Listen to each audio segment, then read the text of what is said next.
আসসালামু আলাইকুম।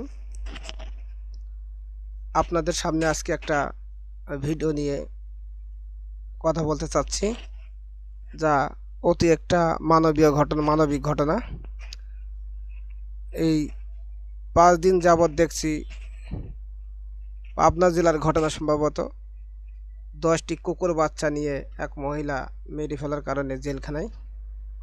আজ দেখেন আমাদের দেশে এত এত পাপ রাহাজানি ঘটনা ঘটে চলে যাচ্ছে, তাও কিন্তু তারা জেলে যেতে পারছে না। তাদের টাকার কারণে, যে কোনো কায়দা কৌশলের কারণে, রাজনীতির কারণেই হোক, তাদের কোনো সমস্যা নেই।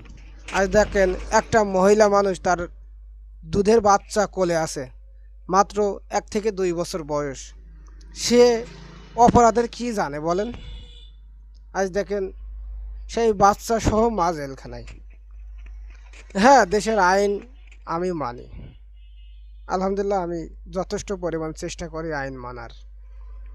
তা আইনের ওপর শ্রদ্ধা রেখে আমি মানবিক দিক দিয়ে বলতে চাচ্ছি, তাকে 1 থেকে 2 দিনের একটা জেলে প্রেরণ করে তাকে আবার জামিনে মুক্ত করে দেওয়া উচিত ছিল, কিংবা উচিত, এখনও সুযোগ রয়েছে। শাস্তি তো শাস্তি, সে 1 দিন হোক, 1 ঘন্টা হোক, 2 দিন হোক।